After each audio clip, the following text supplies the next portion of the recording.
This is a Fox News Alert. I'm Bret Baier. 1.8 million illegal immigrants, those who signed up for DACA and those who were eligible to, would have a pathway toward legal status under an immigration reform plan rolled out at the White House today.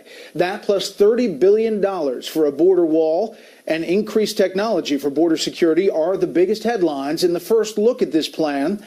Not yet a bill or an agreement with Congress. This is the administration's marker as the clock ticks down on a deadline that was part of a deal to end the government shutdown and avoid another one. Chief Congressional Correspondent Mike Emanuel has the breaking details from Capitol Hill with what we know at this hour. Good evening, Mike. Bret, good evening. Sources familiar tell Fox here are the key points of the White House immigration blueprint. Secure the border, securing both the southern and northern border with a combination of infrastructure, technology, and personnel. That includes a $25 billion trust fund for the border wall system. DACA legalization provides legal status for DACA recipients and other DACA-eligible immigrants up to an estimated 1.8 million people. Protect the nuclear family, promote nuclear family migration, limiting family sponsorships to spouses and minor children, and eliminate the lottery and repurpose visas. White House officials suggest the program is riddled with fraud and abuse and does not serve the national interest. The White House starting to roll out its proposal as lawmakers here on Capitol Hill are trying to develop their own plan. That's what we want. No! Lawmakers have been getting an earful from immigration activists demanding a DACA deal now. As the White House prepares to unveil its immigration reform framework, the Senate Republican whip described the various components of a potential immigration deal as being pieces of a puzzle. I know people are going to focus on one part of it and say, well, we want to do that and we don't want to do the rest. But I think the message from the president, you'll probably hear on Monday, is that this is part of a package. Last night, President Trump talked about dreamers earning a path to citizenship. Over a period of 10 to 12 years, somebody does a great job. They've worked hard. It gives incentive to do a great job, but they've worked hard. They've done terrifically, whether they have a little company or whether they work or whatever they're doing. If they do a great job, I think it's a nice thing to have the incentive of, after a period of years, being able to become a citizen. A GOP senator who has clashed frequently with the president cautiously sang his praises on immigration today. Who knows if others will try to pull him back. But we'll see. I've always said his instincts are better than the advice that he's getting on DACA. The Senate Democratic leader shared Senator Flake's concerns that hardliners close to the president could walk him back. The White House, unfortunately, has proven unreliable and wildly unpredictable. Within a course of hours, they say different things.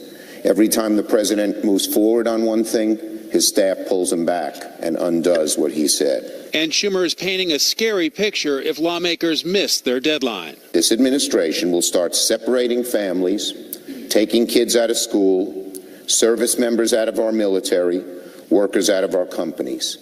They will rip them from the American fabric in which they're embedded. Today, the House Majority Leader said all will have to compromise. There are going to be things that I probably in this bill that if we all work together that I will vote for that I probably wouldn't write by myself. But there's going to have to be things in there that maybe another side wouldn't vote for. The White House is urging the Senate to draw up legislation based on its plan and introduce it the week of February 5th. That would be just days before the government's due to run out of money once again. But they believe with these key points, that's the best opportunity for Congress to get a deal on DACA. Bret? Mike Emanuel live on the Hill. Mike, thanks.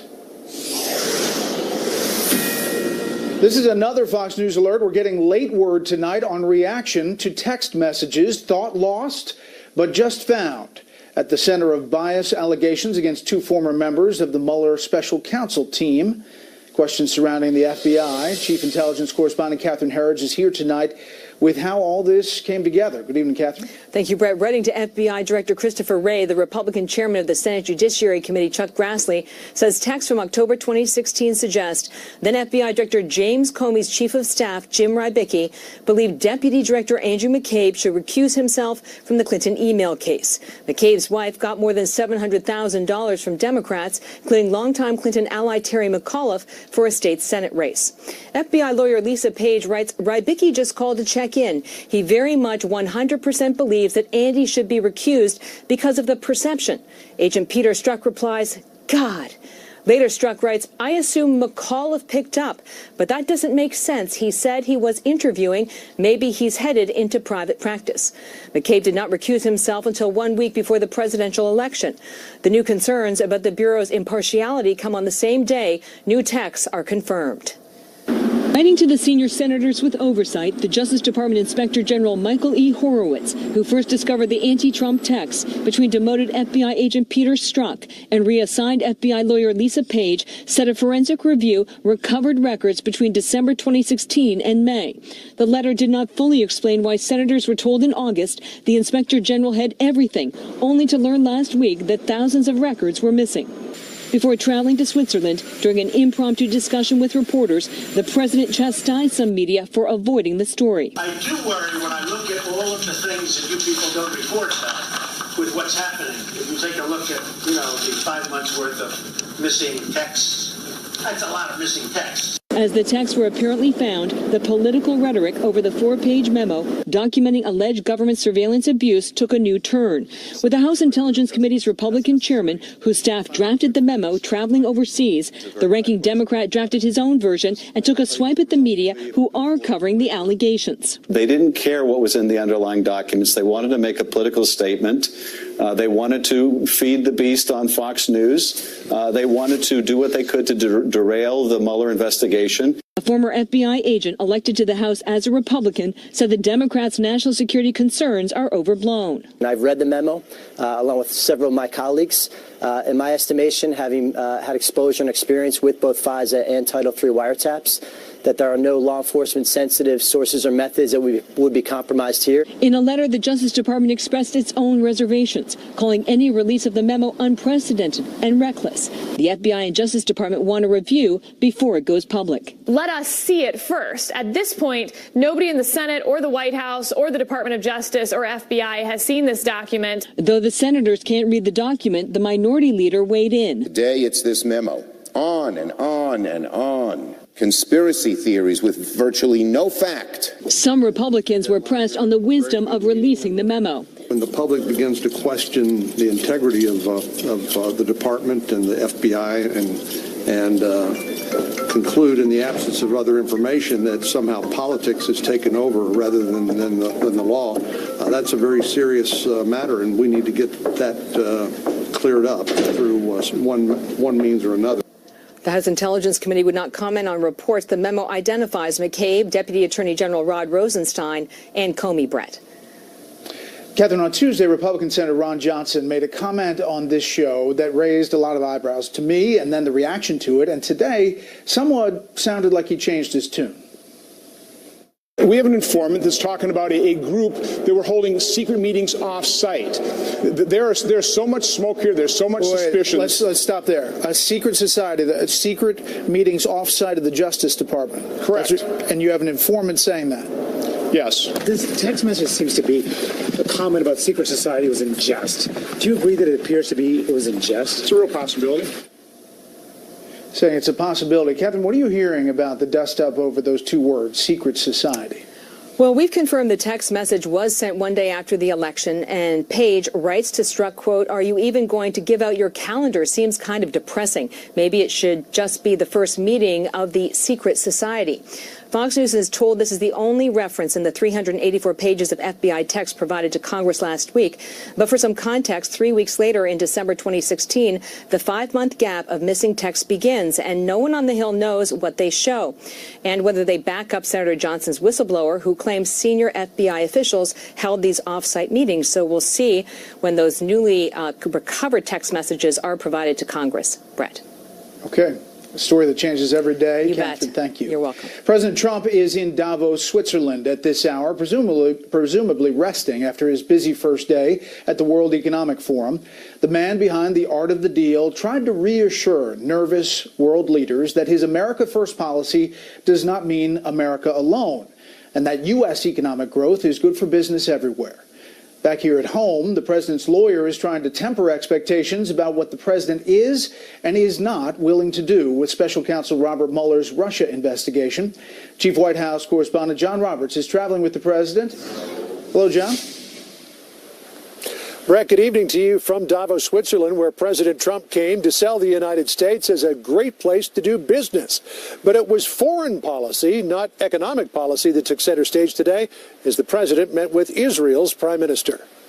It was the first meeting between President Trump and Prime Minister Netanyahu since the U.S. recognized Jerusalem as the capital of Israel. The president with tough words for Palestinian leader Mahmoud Abbas. We give them hundreds of millions of dollars in aid and support, tremendous numbers that nobody understands. That money is on the table, and that money is not going to them unless they sit down and negotiate peace. In a speech 11 days ago, Abbas went ballistic over the planned move of the U.S. Embassy from Tel Aviv to Jerusalem, insulting President Trump, declaring the U.S. has disqualified itself from the peace process. At the UN today, Ambassador Nikki Haley delivered a harsh critique of Abbas. A speech that indulges in outrageous and discredited conspiracy theories is not the speech of a person with the courage and the will to seek peace. President Trump today confirmed that the U.S. is fast-tracking the embassy move and plans to have a small facility in Jerusalem open next year. The president insists that by taking the issue of Jerusalem off the table, the peace process could actually accelerate, a view shared by Netanyahu. This is a historic decision that will be forever etched in the hearts of our people for generations to come. People say that this pushes peace backward. I say it pushes peace forward. Earlier, President Trump met with UK Prime Minister Theresa May, declaring that despite her recent criticism of his retweeting bogus videos from a UK ultranationalist group, the relationship remains strong. I think the feeling is mutual from the standpoint of liking each other a lot. And so that was a little bit of a false rumor out there. I just wanted to correct it. The leaders also talked trade, a common theme here in Davos, as the U.S. delegation promotes its America First policies, hoping to placate skeptical leaders that America First does not equal protectionism. What's good for the United States is good for the rest of the world in terms of growth. From his bilateral meetings to an evening dinner he hosted with European CEOs, the president declared his first day here a success. We are seeing tremendous investment. And today's been a very exciting day, very great day. Before leaving for Davos, President Trump surprised reporters and his attorneys, saying off camera but on the record that he is looking forward to speaking with the special counsel Robert Mueller. I'm looking forward to it, actually. There's been no collusion whatsoever. There's no obstruction whatsoever.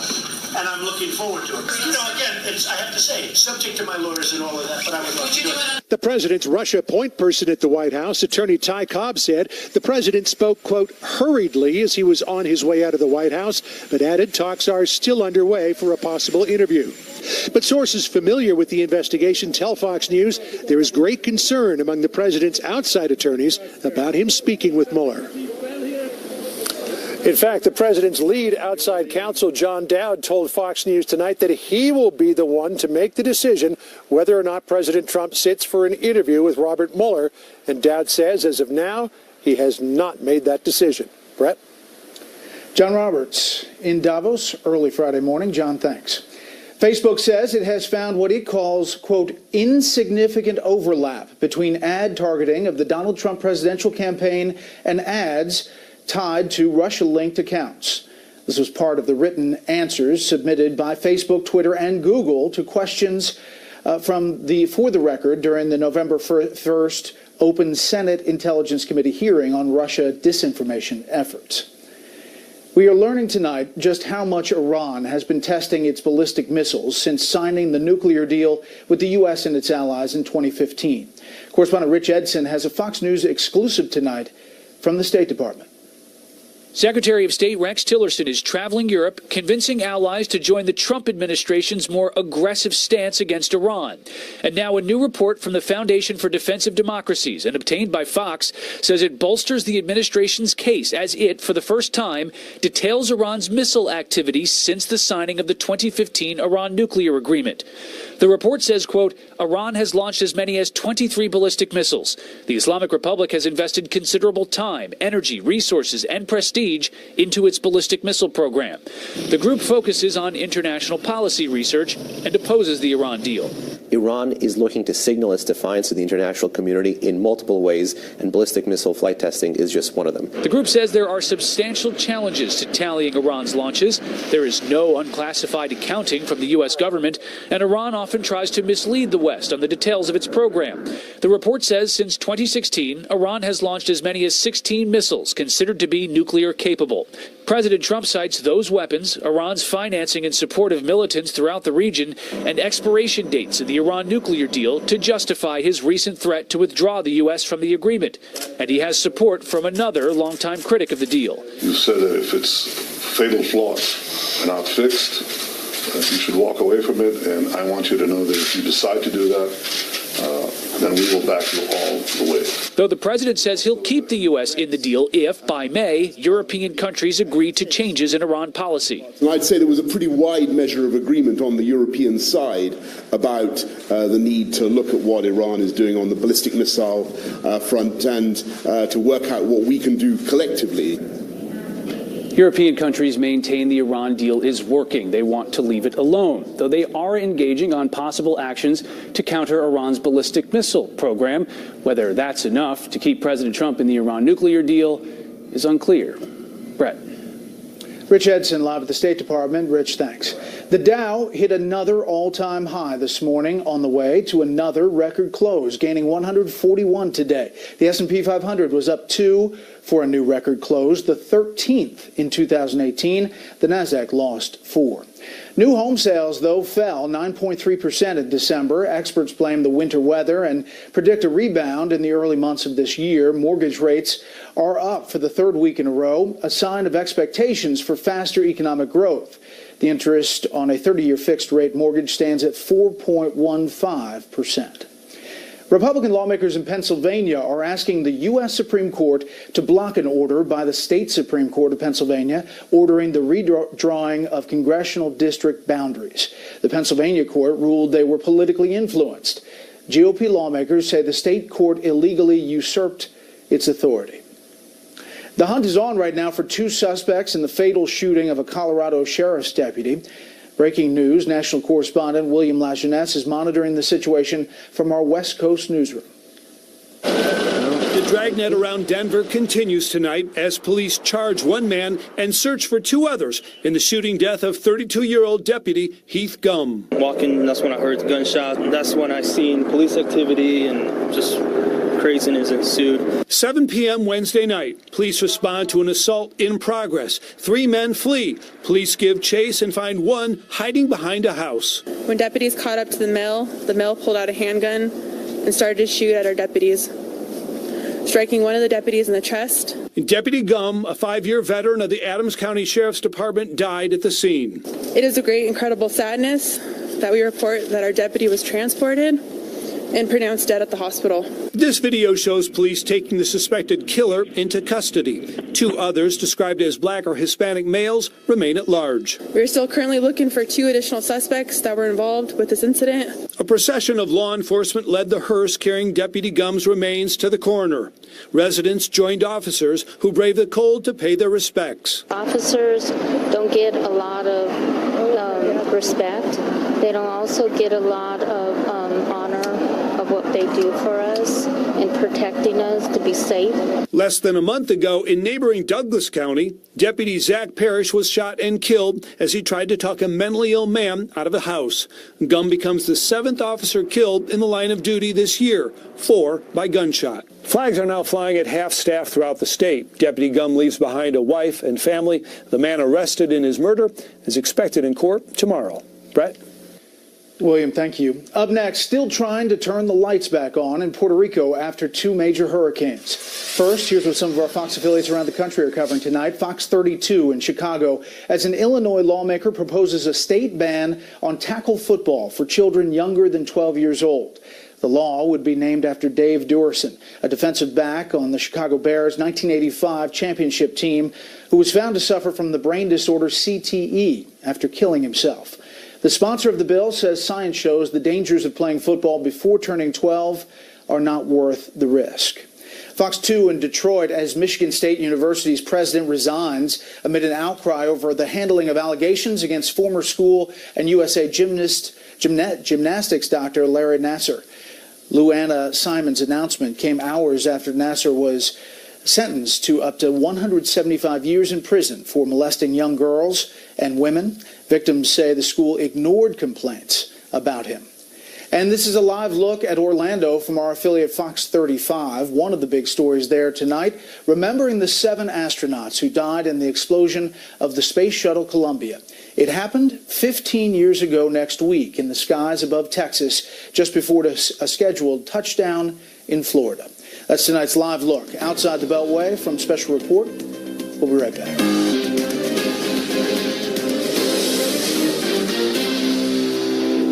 A Veterans Affairs spokesman is disputing a government report that officials at the Manchester VA Medical Center in New Hampshire failed to take whistleblower complaints seriously. The investigation follows a published report last summer that 11 physicians and medical employees alleged the facility was endangering patients. Veterans Affairs Secretary David Shulkin immediately removed 3 top officials and ordered the investigation. The VA says the problems are being addressed. The outlook is slowly getting brighter in Puerto Rico, where the wrath of Hurricanes Maria and Irma left 2/3 of the population there without electricity. This week, massive reinforcements are on the ground, trying to get 500,000 people back on the grid. Correspondent Laura Engel has the story. Waiting for the lights to come back on has been a nerve-wracking process for nearly 500,000 people who are still without power in Puerto Rico. Help from U.S. mainland power companies has been coming in waves for months. This week, an additional 1,000 utility trucks and 1,500 workers will be added to the mix. Over 470,000 homes were damaged or destroyed, causing an estimated $140 billion in damages. As crews carve their way through the catastrophic damage, their progress is slow. But they met a major milestone this month when 1 million customers had their power restored. Utility crews say they won't stop until everyone is back online. There's no set time frame. We're just here for the long haul. We're here for the mission is to restore power, and that's what we're focusing on. Wednesday night, the Puerto Rico governor said they will receive approximately $35 billion in federal aid, but added that Puerto Rico is facing massive debt and won't be able to repay the money until 2022. Many say they are still struggling. One mother of 2 says she is still washing her clothes in the bathtub with rainwater, while one law student says she and her friends are doing the best they can with limited resources. I mean, I'm still studying without power, and I have friends that literally are studying by flashlight. I haven't even seen a truck nearby. I have poles. The poles are still down. Lines are down. I feel like my area has just been forgotten. Power crews say they have to prioritize. Hospitals, police, and fire stations come first. It is a massive undertaking that everyone agrees is going to take more time. Bret? Laura, thank you. We'll continue to follow this. It will look a lot more colorful the next time you fly over Denver. That's because the city now has the most stringent green roof requirements in the nation. Correspondent Alicia Acuna tells us it's a lot more than just aesthetics. It's very expensive and very challenging, especially in a climate like Colorado, where it's dry. Developer Jim Neenan says the initiative passed in November that requires green roofs means new design and engineering challenges because Denver now has the most stringent and far-reaching green infrastructure requirements in the country. The idea is to combat what scientists call the heat island effect, which happens in built-up urban areas. Rooftops, pavement, parking lots, and roads absorb the sun's rays. The energy later radiates back up and out into the city, making the area several degrees warmer. In Denver, all new commercial buildings or businesses replacing their roofs are mandated to comply. To really get the benefits of green roofs, you need them to be all over. You can't just do one here or there. Some of the great benefits about a living roof. The California Academy of Sciences living roof in San Francisco is 2.5 acres of native plants. Just like when you sweat or if you get wet in the pool and get out and you're a little bit cooler, the same thing happens with living plants on a living roof. But Kathy Barstnar, who opposed the Colorado measure, says voters may not have realized the expense and the amount of maintenance green roofs require. You need to be replacing the individual ones that die. You need to be double checking the amount of soil erosion you have, the amount of water that needs to be on there. Chris Waldom says even with costs, they have also been a selling point for attracting tenants to their development. It's something that they are really seeking out. When you're in a high-rise office building, you become so disconnected from what's happening outside. Both sides acknowledge the upfront costs of cultivated roofs, up to $25 per square foot, plants not included. Bret? Alicia Cunha in Denver. Alicia, thanks. Up next, 1.8 million illegal immigrants could see a pathway toward legal status under a new plan rolled out at the White House today. Our top story at the bottom of the hour, next.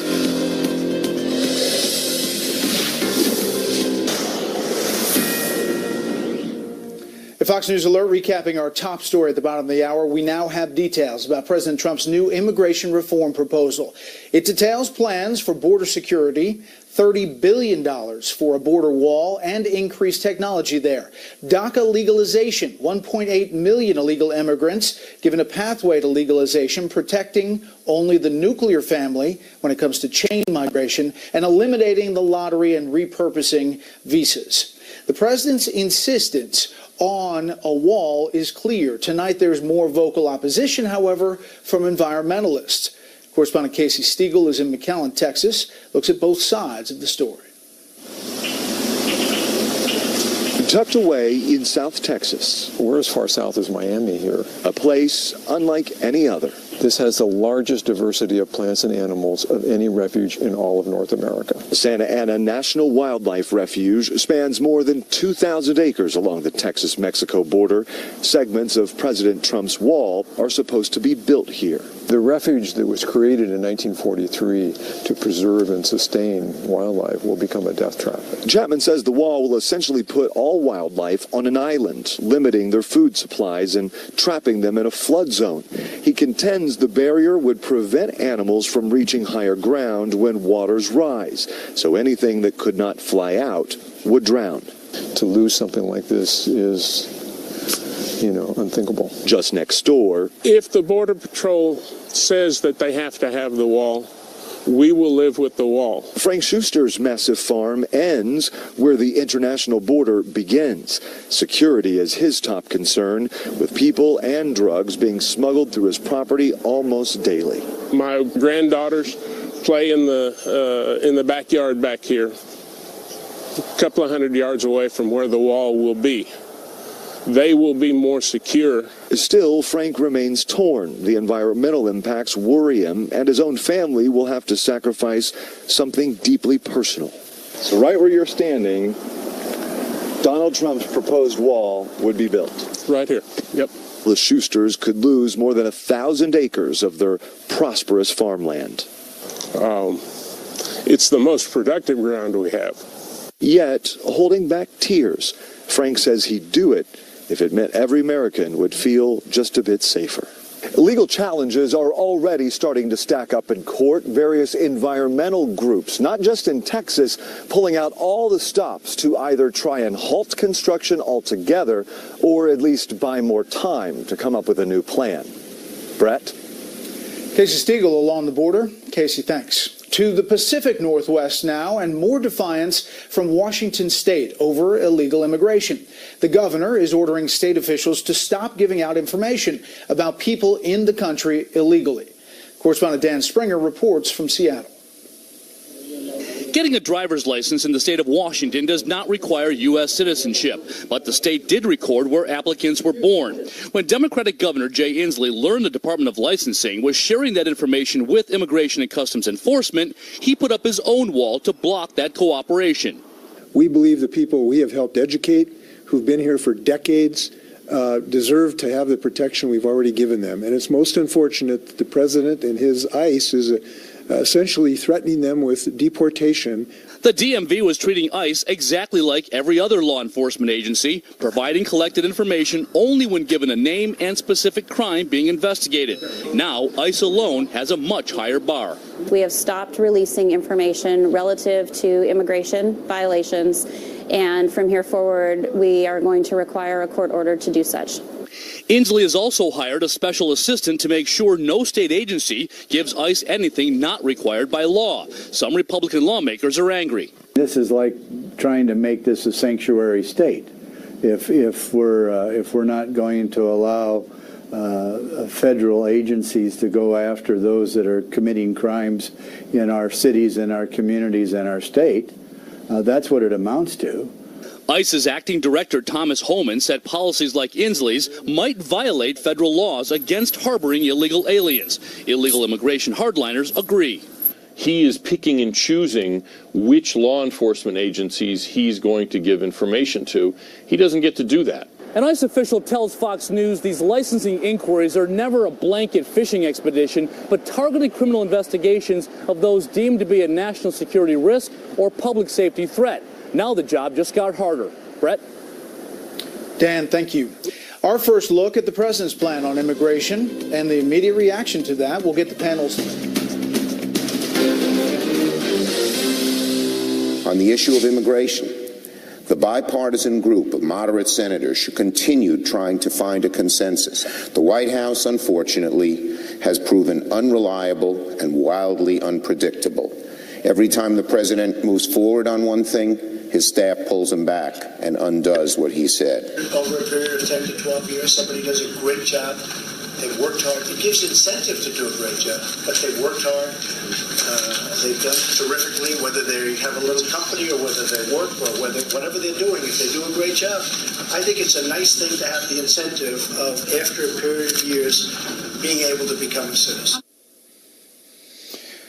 Well, the administration is negotiating, and they put down their first marker on an immigration reform plan today. It includes $25 billion trust fund for the border wall system, $5 billion additional for technology, also northern border improvements and enhancements, providing legal status for DACA recipients and other DACA-eligible illegal immigrants, adjusting the time frame to encompass a total population of possibly 1.8 million individuals with a 10 to 12-year path to citizenship, requirements for work, education, and good moral character. Promote the nuclear family migration by limiting family sponsorships to spouses and minor children only, ending extended family chain migration, and eliminate the visa lottery system and reallocate the visas to reduce the family-based backlog and highly skilled employment backlog. Now, their immediate reaction to this, Rachel Baier, who's been on our show a lot, up on Capitol Hill, House Republicans not happy with this new White House immigration plan. Quote, "This is the beginning of the end of the GOP majority in the House. In a year when the Democrats impeach Trump, we can point to this moment," one Republican on a call tells me. So with that, let's bring in our panel. Jonathan Swan, national political reporter for Axios. Leslie Marshall, syndicated talk radio host. And from New York tonight, Jason Riley, Wall Street Journal columnist and senior fellow at the Manhattan Institute. This often happens whenever anything happens in immigration, any specifics come out, and the reaction is loud and visceral. Jonathan, there is a sense that after this was rolled out, there were some calls being made from the right side of the president's flank. Right, and two sources have just told me that Stephen Miller just got off a conference call with a group of hardliners on immigration, and it was, I'm told, a very feisty call. A lot of them hate this proposal, so he's angered a lot of people on the far right because he gives such a large amnesty. But then I've also been talking to some progressive immigration activists who are in close touch with Democratic leadership, and they say it's dead on arrival because it's, in their words, such a radical proposal with such massive cuts to legal immigration. Some of them say the biggest cuts since the 1920s. So the White House seems to have angered just about everyone from what I can tell. Tom Cotton, the senator, put out a relatively nice statement about it, but it's the issue of immigration, as you point out. You always anger everyone once you start putting specifics out there. But isn't this what everybody has asked for, Leslie, to get specifics, to start the negotiation with actual data, points on the board that say, here's our proposal, what's yours? Yes, but the problem with this is that on Friday, when you had Senator Schumer meet with the president, this is galaxies apart, and you need the Democrats on this. You need bipartisan support for any immigration reform, and we know this. You cannot hang, as they are, the DACA, the Dreamers, over the cliff with this. This is not only over-ambitious, this is impossible. What do you mean over the cliff?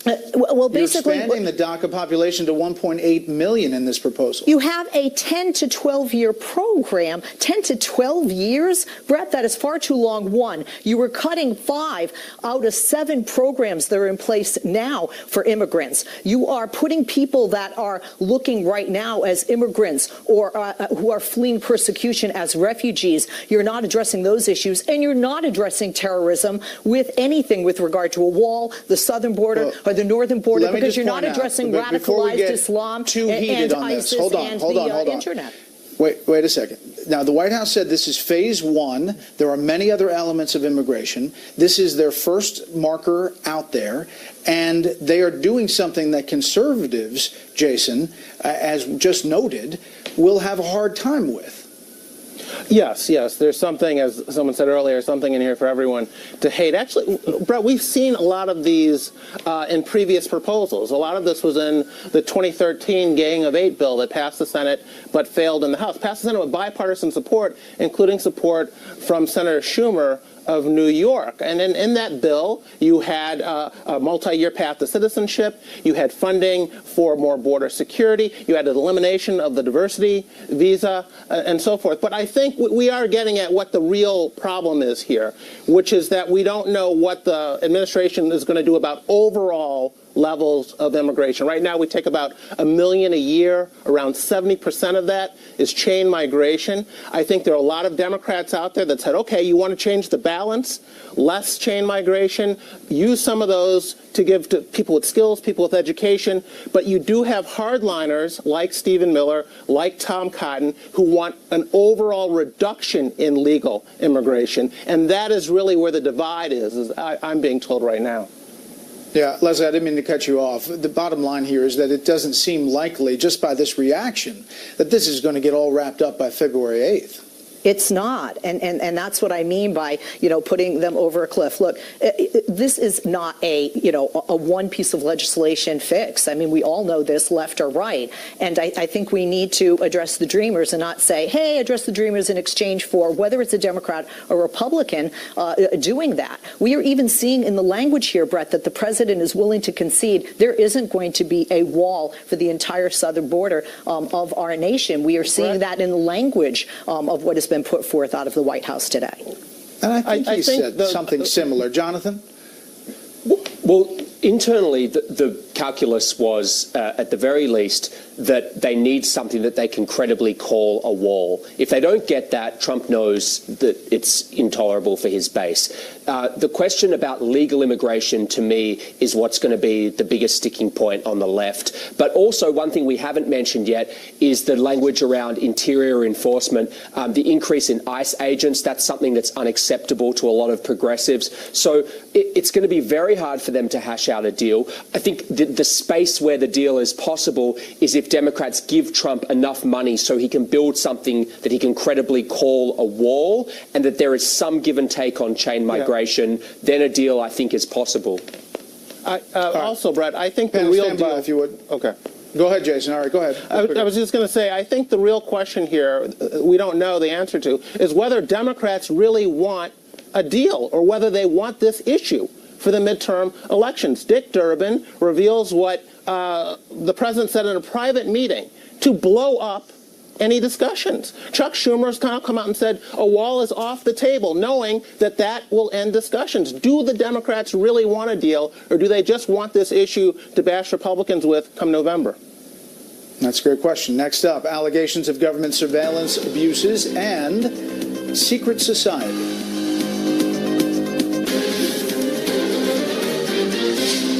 More than bias, but corruption at the highest levels of the FBI and that secret society.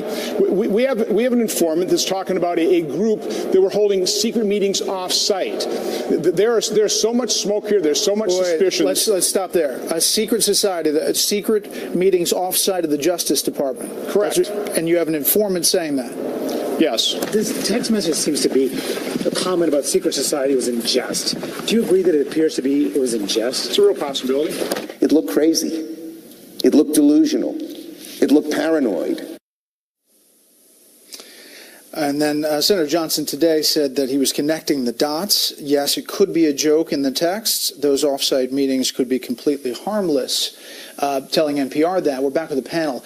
Jason, we are getting word that these text messages, or at least some of them, are being recovered. But it did seem like the secret society got a lot of coverage and reaction.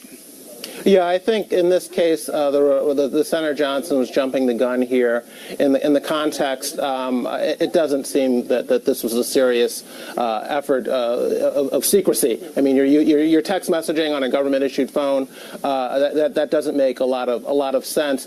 There are multiple investigations going on here, Bret, both in Congress and, of course, Robert Mueller. They need to run their course, and I think Republicans are risk what just happened to Johnson happening again if they don't let this situation run its course. They also seem much more worried about it. They look more worried than even the president, who, of course, is offering to meet with Mueller. Yeah, Jonathan? Well, look, from what we've seen so far from these text messages, there are definitely concerning text messages. Concerning enough, by the way, that it provoked Mueller to take this guy off the investigation. So there is substance there, but you know, the escalation from zero to we have a deep state coup in the FBI and it's a coup plot against the president and, you know, drawing the line from text messages to a smear across an entire institution, I think there's dangerous territory, and I agree that some caution needs to be exercised, particularly when it comes to things like memos, when we have characterizations without seeing the underlying intelligence. Yeah. Leslie, the other side of this investigation, from the Republicans' point of view, is this memo that we still have not yet seen.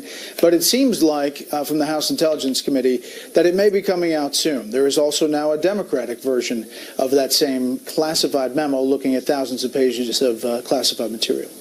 Look, Bret, I'm all for putting it out there and letting the public decide. And I think that people who like the president and want to see everything as a grassy-knoll or a conspiracy are going to see the secret society as such. But from what I see, if something is secret, then why would you text about it? I think this is clearly what it is, in jest, playing into the paranoia, if you will, of the boss that they were dreading coming into office, two people that work together and were having a relationship. And I think that this is just, I think it's become ridiculous in this current climate that we're in politically with regard to everything everyone says for or against the president and this administration. Yeah, but let's make clear, Jason, that some of these texts, as Jonathan pointed out, do lend themselves to asking serious questions about an insurance policy and all different aspects. I mean, these texts, as we're getting more of them, let alone the 5 months that we may be recovering now, are significant. Yeah, yes, certainly. Obviously, there's very worrisome stuff here, including the fact that that Peter Strzok possibly had a role in changing language that exonerated Hillary Clinton. That we had FBI agents that were supposed to be investigating an email scandal that were more interested in getting Hillary Clinton elected or stopping Donald Trump from becoming president. So yes, this is not something we can gloss over. I just think more caution than we've seen, at least on the parts of people like Senator Johnson, is called for here. All right, I have 10 seconds. Down the road, Jason, Leslie, Jonathan, does the president do an interview with Special Counsel Mueller? Jason? Not if his lawyer has any say in it, no. Leslie? I think he should, especially if he has nothing to hide. Jonathan? I think he will, but the way that interview is conducted is a big TBD, because it's clear his lawyers are very nervous about it. We will follow all elements of all investigations. Panel, thank you. When we come back, bald eagles on ice.